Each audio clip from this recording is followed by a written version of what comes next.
जय हिंद दोस्तों, super concept classes पर आपका स्वागत है। आज की वीडियो 12th क्लास के स्टूडेंट के लिए दोस्तों आज देखेंगे हिंदी कोर का वीवीआई ऑब्जेक्टिव क्वेश्चन। तो आप लोग इस वीडियो में लास्ट तक कंप्लीट बने रहिएगा और चैनल पर नए हैं तो चैनल को भी सब्सक्राइब कर लीजिए। तो यहाँ पर देखिए भाई, हमारे पास पहला नंबर क्वेश्चन क्या है और आप लोग का जो एग्जाम वाला पेपर आएगा इसी प्रकार का लिखा रहेगा। अभिव्यक्ति और माध्यम और पाठ्य पुस्तक से रहेगा और कुछ कुछ कविता से भी पूछता है, ठीक है। तो यहाँ पर देखिए मैं लिया हूँ अभिव्यक्ति और माध्यम और पाठ्य पुस्तक से यहाँ पर क्वेश्चन में लिया हूँ, ठीक है। तो देखिए यहाँ पर पहला नंबर क्वेश्चन हमारे पास क्या है। जनसंचार का मुख्य कार्य क्या है, यानी जनसंचार का मुख्य काम क्या है, ठीक है। तो सूचना का संग्रह एवं प्रचार करना, सूचना का विश्लेषण करना, ज्ञान के स्तर में वृद्धि करना या फिर इनमें से सभी। तो ये सभी का काम है, ठीक है। इनमें से सभी हो जाएगा। ऑप्शन नंबर 4 बिल्कुल सही आंसर हो जाएगा। चलिए आगे देखते हैं 2 नंबर क्वेश्चन क्या है। लोकतंत्र का चौथा स्तंभ किसे कहा जाता है। तो मीडिया को कहा जाता है। ऑप्शन नंबर 2 बिल्कुल सही आंसर हो जाएगा, मीडिया। आगे देखिए 3 नंबर क्वेश्चन हमारे पास क्या है। पत्रकारिता की भाषा में आमुख को अन्य किस नाम से भी जाना जाता है। तो यहाँ पर देखें ईंटों के नाम से जाना जाता है, मुखड़ा, लीड या फिर इनमें से सभी। तो ये सभी के नाम से जाना जाता है। ऑप्शन नंबर 4 बिल्कुल सही आंसर हो जाएगा, ये सभी। चलिए आगे देखते हैं 4 नंबर क्वेश्चन हमारे पास क्या है। भारत का पहला छापाखाना कब खुला। तो भारत का पहला छापाखाना कब खुला था। सन 1556 ईस्वी में खुला था।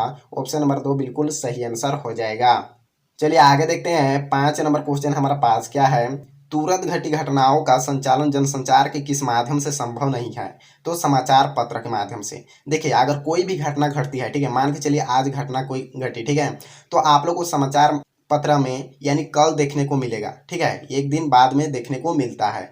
और देखिए अगर कोई भी घटना तुरंत घटती है तो उसको दर्शकों तक किसके माध्यम से पहुंचाया जाता है, ब्रेकिंग न्यूज के माध्यम से पहुंचाया जाता है, ठीक है। तो यहाँ पर सही आंसर हो जाएगा समाचार पत्र। चलिए आगे देखते हैं 6ठा नंबर क्वेश्चन हमारे पास क्या है।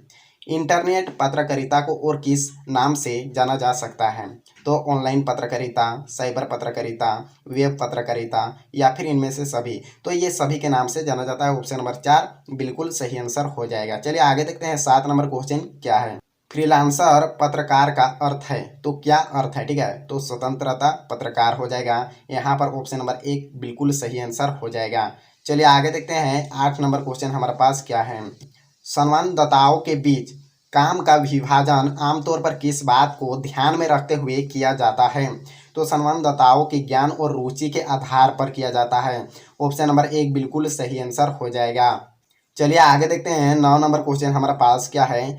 किसी बड़ी खबर का कम से कम शब्दों तक तत्काल पहुंचाना क्या कहलाता है। तो ब्रेकिंग न्यूज कहलाता है। ऑप्शन नंबर 2 बिल्कुल सही आंसर हो जाएगा। चलिए आगे देखते हैं 10 नंबर क्वेश्चन क्या है। आज़ादी से पूर्व का प्रमुख समाचार पत्र कौन सा है। तो प्रताप हो जाएगा। ऑप्शन नंबर 3 बिल्कुल सही आंसर हो जाएगा। अब यहाँ पर देखिए भाई, यहाँ पर मैं लिया हूँ पाठ्य पुस्तक से, ठीक है, और आप लोग कितना मेहनत किए हैं और आप लोग कितना जान रहे हैं यहाँ पर आजमाना है, ठीक है। वैसे तो मैं सभी का आंसर लिख दिया हूँ क्योंकि मैं पीडीएफ भी डालता हूँ ग्रुप में, इसलिए मैं सभी का आंसर लिख दिया हूँ ताकि आप लोग को आंसर खोजने में दिक्कत ना हो, ठीक है। तो यहाँ पर देखिए 11 नंबर क्वेश्चन क्या है। दिन जल्दी जल्दी ढलता है कविता के रचनाकार कौन है। ये आप लोग का पहला चैप्टर का है, ठीक है। तो दिन जल्दी जल्दी ढलता है, इसका कवि कौन है, रचनाकार कौन है, ठीक है। तो हरिवंश राय बच्चन है। ऑप्शन नंबर 1 बिल्कुल सही आंसर हो जाएगा। चलिए आगे देखते हैं 12 नंबर क्वेश्चन क्या है। शहर स्वीकारा है कविता में कवि ने क्या शहर स्वीकारने की बात की है। तो जीवन की अनुभूति, यानी ऑप्शन नंबर 1 बिल्कुल सही आंसर हो जाएगा। आगे देखिए 13 नंबर क्वेश्चन क्या है। शमशेर बहादुर सिंह को किस रचना के लिए साहित्य अकादमी पुरस्कार प्राप्त हुआ है। चूका भी हूँ नहीं मैं, इसका पुरस्कार मिला था। ऑप्शन नंबर 1 बिल्कुल सही आंसर हो जाएगा। चूका भी हूँ नहीं मैं। चलिए आगे देखते हैं 14 नंबर क्वेश्चन क्या है। मुस्कता चांद जयो धरती पर रात भर पंक्ति में किस अलंकार का प्रयोग हुआ है। तो उत्प्रेक्षा अलंकार का। ऑप्शन नंबर 1 बिल्कुल सही आंसर हो जाएगा। चलिए आगे देखते हैं 15 नंबर क्वेश्चन क्या है। बाजार दर्शन किस विधि की रचना है। तो निबंध है। ऑप्शन नंबर 4 बिल्कुल सही आंसर हो जाएगा। बाजार दर्शन किस विधि की रचना है, निबंध। चलिए आगे देखते हैं 16 नंबर क्वेश्चन क्या है।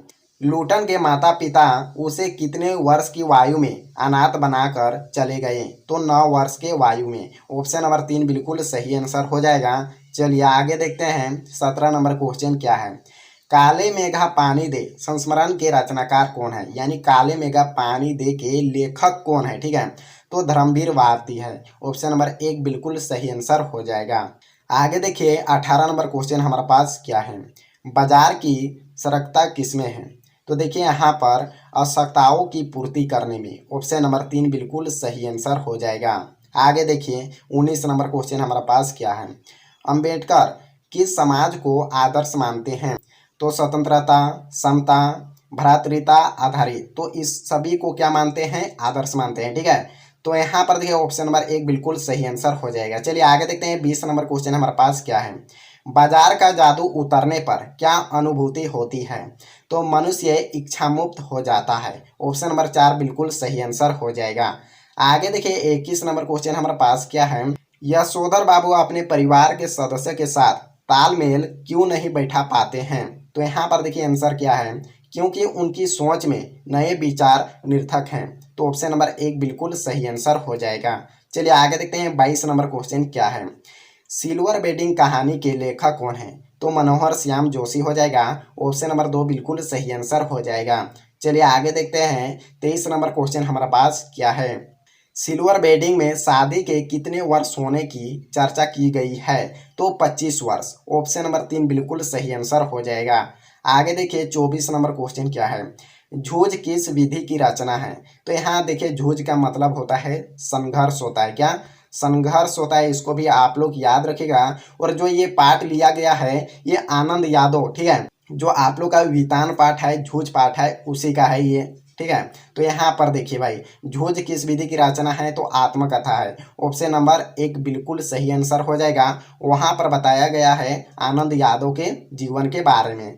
तो यहाँ पर देखिए 25 नंबर क्वेश्चन हमारे पास क्या है, स्वयं कविता लिख देने के आत्मविश्वास लेखक के मन में कैसे पैदा हुआ। तो मराठी अध्यापक की प्रेरणा द्वारा, ठीक है। ऑप्शन नंबर 3 बिल्कुल सही आंसर हो जाएगा। आगे देखिए 26 नंबर क्वेश्चन हमारे पास क्या है, जूझ कथा में गणित के अध्यापक छात्रों की पिटाई क्यों करते थे। तो छात्र द्वारा कक्षा में शरारत करने के कारण, ठीक है। ऑप्शन नंबर 1 बिल्कुल सही आंसर हो जाएगा। आगे देखिए 27 नंबर क्वेश्चन हमारे पास क्या है, एन फ्रैंक की रुचि किस कार्य में थी। डायरी के पन्ने पाठ के आधार पर सही विकल्प चुनिए। तो यहाँ पर देखिए पहला ऑप्शन क्या है, फिल्मी कलाकारों के चित्र संग्रह करने में, फिल्मों के बारे में जानने में, फिल्म की समीक्षा करने में, या फिर इनमें सभी। तो ये सभी, ठीक है, एन फ्रैंक की रुचि ये सभी में था भाई। ऑप्शन नंबर 4 बिल्कुल सही आंसर हो जाएगा ये सभी। चलिए आगे देखते हैं 28 नंबर क्वेश्चन क्या है, अज्ञातवास के समय एन और वान के परिजनों के सामने सबसे बड़ी समस्या क्या थी।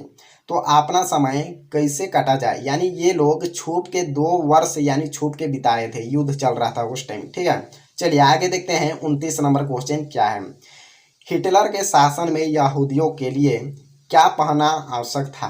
तो गले में पीला सितारा। ऑप्शन नंबर 2 बिल्कुल सही आंसर हो जाएगा। चलिए आगे देखते हैं 30 नंबर क्वेश्चन क्या है, ये वीडियो का लास्ट क्वेश्चन है, एन फ्रैंक की डायरी एक ऐतिहासिक दौर का जीवंत दस्तावेज है। ऐसा इसलिए कहा गया है क्योंकि यह एन के व्यक्तिगत जीवन का चित्रण करती है। बात समझ गए। ऑप्शन नंबर 1 बिल्कुल यहाँ पर सही आंसर हो जाएगा। तो ये वीडियो को ज़्यादा से ज़्यादा अपने दोस्तों के पास शेयर करें। तो अगले वीडियो मिलते हैं। जय हिंद, जय भारत।